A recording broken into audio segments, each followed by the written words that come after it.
Welcome, I am Rael Zeev and your host for Keep Traveling Your African Vacation, the only podcast which brings you insightful information in the African tourism industry by real tourism professionals. Today is our 5th episode and I have the pleasure of introducing my guest, Jaime Henson from Shongwe Lookout in Victoria Falls. Welcome to the show. How's it, Rael? Good to be with you. From the horse's mouth, so to speak. Tell me more about your property, Shongwe Lookout. Yeah, Shongwe Lookout sort of happened a bit by accident, like all good things should happen. I was living in New Zealand for quite a while and I was homesick for Africa. For Zimbabwe, and the opportunity came up, so I thought, why not, let's give it a go. We rocked up, had a look, decided to go back to New Zealand, sell up everything and go into hospitality, which was something I'd actually not done before, which is also a good thing because you come at it with fresh eyes rather than a textbook sort of mentality, which is good. So up until Shongwe Lookout, you had actually never had any experience in the hospitality sector at all? No, I'm actually a trained scientist. I used to travel quite a lot for work, and I traveled with a particularly grumpy salesman, and he liked things and he liked his coffee a certain way, he liked his tea a certain way, he liked his eggs Benedict a certain way, and he would throw his toys out of the cot if he didn't get what he deemed top-notch service. That taught me quite a lot, actually. What a good wine was, what a good coffee was, what a room should look like. Just spending a lot of time traveling for work, I realized it's not that difficult. One just has to give people what I would like in a room, what I would like in a service. So is good service the core value of running the Shongwe collection in your mind? Yeah, absolutely. We've got 3 core values, actually. Friendliness is our very first core value, and that's not difficult. In Zimbabwe, the people are so friendly. I mean, just ridiculously friendly. So that's easy. But we actually hire on smiles. We don't hire on aptitude. We hire on attitude. We fire on aptitude. So if someone's got a great attitude, we can teach them, we can develop them, but you can't teach someone how to smile. They either do or they don't. So that's very important to us. So friendliness is definitely top, and that's so much of what service is just a one smile starting another, really. And then our 2 other values are cleanliness. Everything must be clean and neat and tidy, whether it's an invoice or a dinner plate or a uniform or whatever, or a room or sheets or whatever. It must be clean and spick and span. And our final value is timeliness. Everything should be done on time and efficiently. We've got German tourists visiting us by the thousands now. They don't like to wait around for something to be done. They're here for 2.5 days and they want every minute to count. So that's our final value. So you're talking about hiring and firing. What are you doing as far as training and upliftment programs through your lodge in your area is concerned? Absolutely. So we have a big intern program and a big training program. We work with the local universities and we take on a lot of the graduates and give them a very good round training in hospitality, which is amazing. And then we pick the cream of the crop out of those interns. If we've got some people who just really shine, we will then offer them full-time positions. So there's a real opportunity there, and there's a sort of quite a hustle among the interns to try and get an intern position with us, which is nice because they know they're going to get good training, but also there's the potential of a really good position afterwards. So a little bit of competition never hurt anybody, right?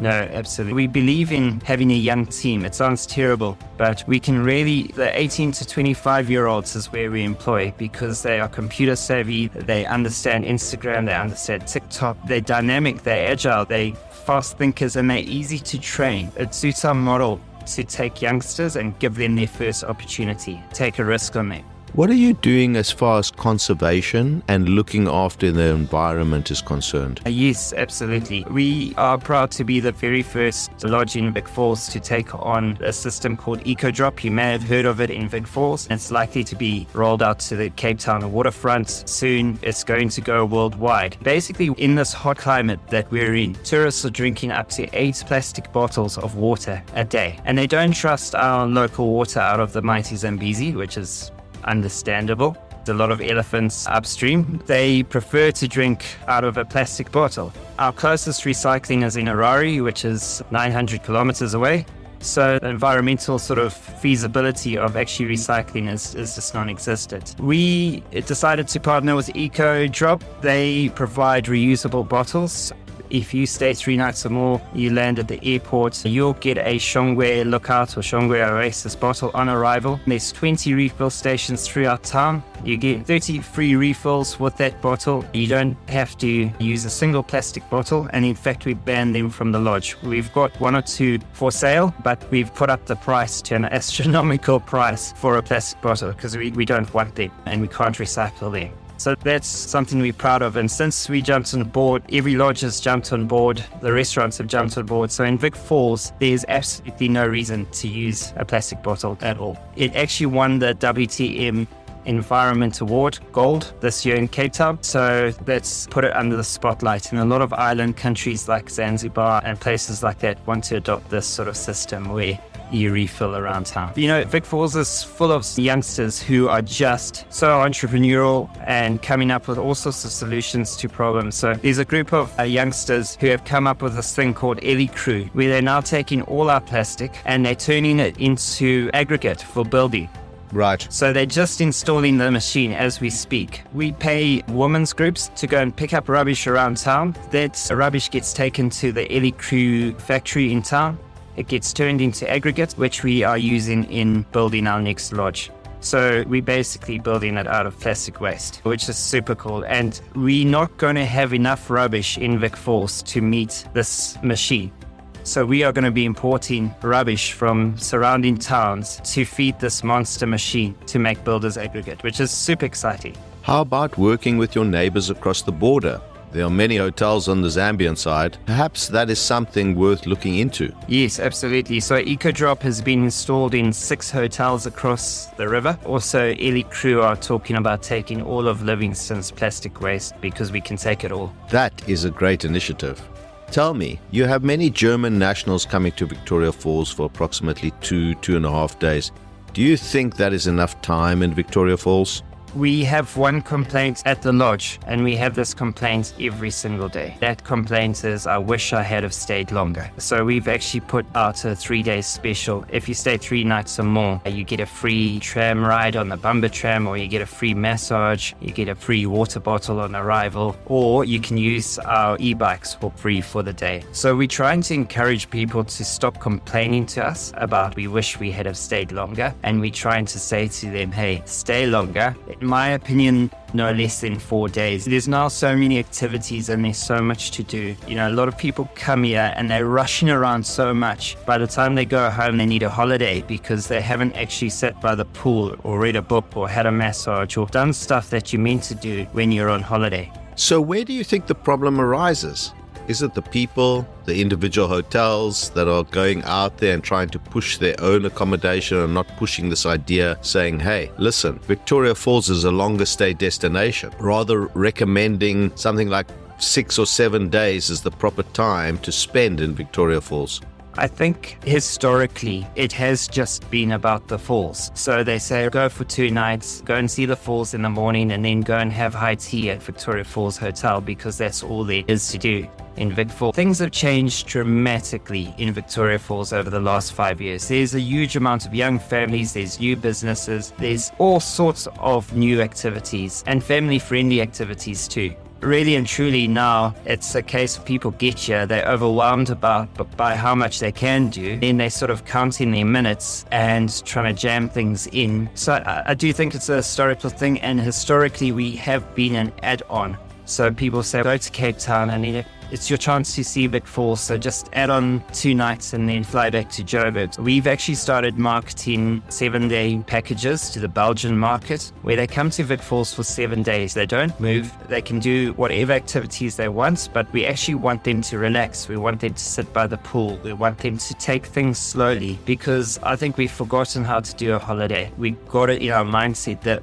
going on holiday is about getting as many stamps in your passport in as few days as possible, and then coming back with, I've been there and there. Whereas I think the mindset's now changing to say, no, actually, I need a break and I need to relax, and I've been revving the engine too hard for too long. I actually need to sit by the pool. I need a massage. I need to read a book. I need to stare into the distance and watch animals come to a waterhole. Sure. You mentioned young families coming into Victoria Falls, and I think you have a young family as well, if I'm not mistaken. So what's life like for a young family there?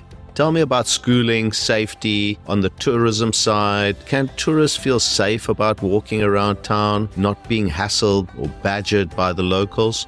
Yeah, I think there's two questions there. What's it like for a kid to grow up in Vic Falls? And secondly, what's the safety like? So firstly, I think if my business were to completely fail, I will have no regrets at all because of the childhood I've given my kids. I couldn't think of a better place to raise a child. You know, these kids don't grow up with PlayStation and TVs and stuff like that. They grow up with the wildlife. You know, we've got buffalo grazing outside every night, and I see my little 4-year-old girl climb up against the fence to look at the buffalo and then say goodnight to them. It's just an incredible childhood for them. They grow up wild and they grow up free. It's so innocent too. The school year is incredible. It's just old school values. You know, they play sport, they run cross country. All the kids are fit as a fiddle and they just love going to school. It's a small school. It's only 170 kids, all parents from all backgrounds. You know, it's such a nice way for the kids to grow up, and every weekend we're in the park enjoying the wildlife. That's the first part. In terms of safety, I mean, Vic Falls is incredible. I don't know where my key to my house is. I probably shouldn't tell you. We just don't lock up. I haven't locked my car. I go into town. I'll tell you another story about safety. We own 20 Bumper e-bikes. None of them have a lock on them. The tourists take them, they can park them outside any cafe, they can go where they want, they can go into the township, into the village with these bikes. We've been operating them for 2 years and we haven't had one even touched, not even moved, you know? Yeah. You can get hassled by people wanting to sell you stuff, but there's been quite a big community drive to reduce that. Your biggest safety risk is walking around at night is the buffalo and elephants. They are in town every night. I walked out of a restaurant one night into the back of an elephant. I just didn't see it. And so I quickly retraced my step. They're so quiet. They're such gentle creatures and they are dark gray. That's their color. So at night it's difficult. They don't have reflector stickers. So that's the main thing at nighttime. You won't have any trouble from people. You can walk at midnight with your handbag and you'll be fine, but it's the wildlife. I'm sure visitors will find that reassuring.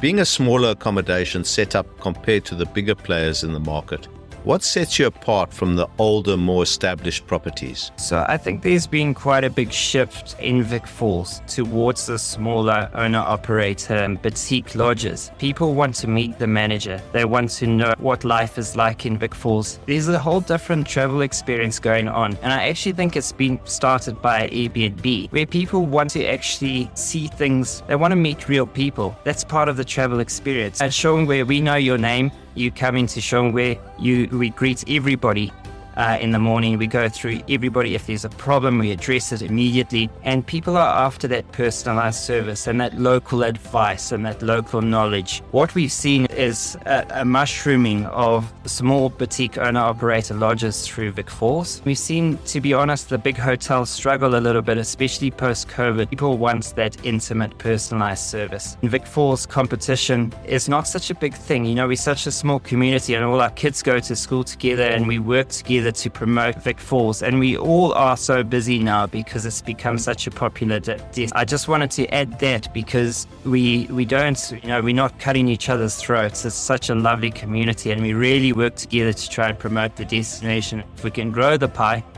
we all have a bit more of that pie to enjoy. We almost don't think of in terms of competition in a funny way.